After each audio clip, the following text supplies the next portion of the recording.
Einam su spraiteliu, pasidarysim kodo sesiją. Nu, aš pasidarysiu kodo sesiją, spraitelis nedarys. Nors galėtų, jisai kodintų frontendą, aš backendą. Kartais susikeistum jam vietam, kai atsibostų. Gerai, jeigu rimtai sekasi neblogai, buvau užsiblokinęs šitą migraciją į PHP Laravel frameworką, bet dabar jau atsiblokinau super kietai. Taip pat biškį keičiu techsteką, klausiausi jūsų patarimų, labai nežymiai keičiu aš tą savo techsteką, bet apie tai šiek tiek vėliau. Dabar į pardę mineralinio, kavos kokios nors gal pasidaryti, kažko užkas, nes žiauriai pavargęs, žiauriai kažkaip silpna, kažko saldaus pasidaryti gerą coding session.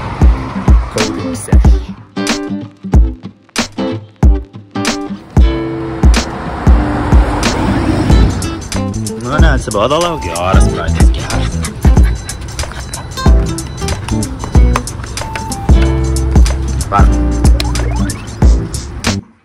Pradžią noriu pasidalinti tokia visai smagia naujiena. Hitinom viral postą Twitteryje. Čia yra Give Me Stats Twitteris. Pasižiūrėk. Ne šitas, va šitas va. Bum, 17 000 peržiūrų. 108 patiktukų, 1 pasidalinimas, 3 komentarai, nu čia iš tikro daugiau komentarų, nes čia, pavyzdžiui, ateini, čia va komentaras ir čia 19 atsakymų. Ir pasižiūrėkit, kas čia pakomentavo. Tai pats ponas Jamesas Nunley. Ir 17 000 parodymų Twitteryje. Ar čia jau yra viral postas, viral tweetas? Žinoma, be Jameso Nunley komentaro be šansų, kad Give Me Stats šitas postas būtų hitinės tiek daug peržiūrų. Ačiū Jamesui Nunley. Kadangi apie tai šnekam, puikia proga pasidalinti kvietimu, kviečiu tave pafollowint Give Me Stats projekto Twitterio paskyrą, prisijungti prie 1500 krepšinio fanų, kurie jau followina, nuorodą rasi video aprašymą. Gerai, o dabar į kodo editorių bandysiu išpilti naujų eilučių. Poetiškai pasakiau.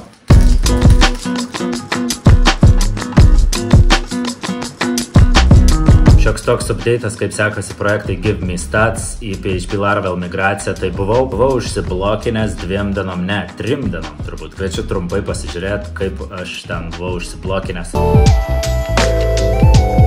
Ne, čia kitoks. Šiandien kovoju su 2 errorais. Šiaip jūs mane nervina.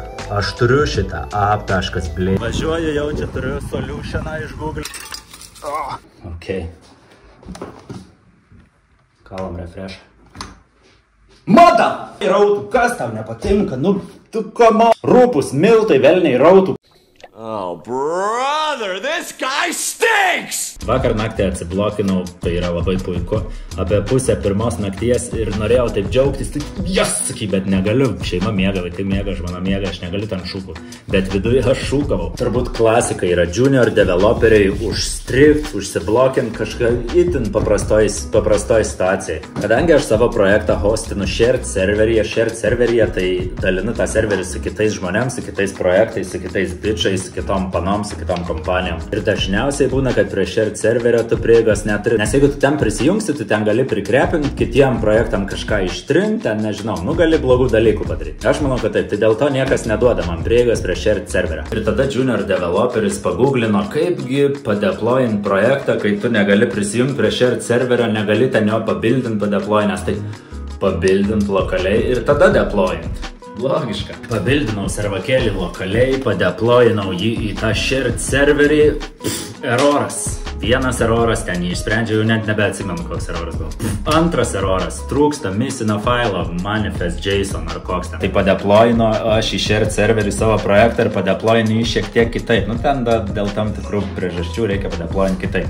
Folderių struktūra pasikeičia ir kadangi pasikeičia folderių struktūra, tai failai neberanda kitų failų ir išmeta erorą, kad trūksta failo ir kaip aš nepaskaičiau labai atidžiai, kodėl aš nepasižiūrėjau, kokio failo trūksta, koks pathas iki to failo, kodėl aš iš karto nepažiūrėjau, kad skiriasi pathas. Jis ieško failo, o tas failas iš tikro padeployintas yra šiek tiek kitoj vietoj. Tai man reikėjo padaryti vieną iš 2 dalykų, arba referensus pakeisti, failas esančius referensus, arba tiesiog reikėjo įkopinti tą folderį, tą failą ten, kur Laravelis tikisi, kad jis guli. 3 dienas sudeginu, bet to, kad būčiau galėjęs čia flipuoti.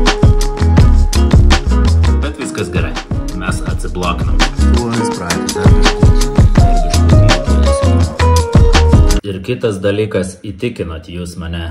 Ir YouTube komentaruose prirašėt ir man asmeniškai prirašėt žinučių. Skeleton išmetu ir šoku į Tailwind. Pasirenku Tailwind. Tai mano tekstekas dabar bus backendas, PHP Laravel MySQL, frontendas, Tailwind, TypeScript, Vue.js, Inertia.js.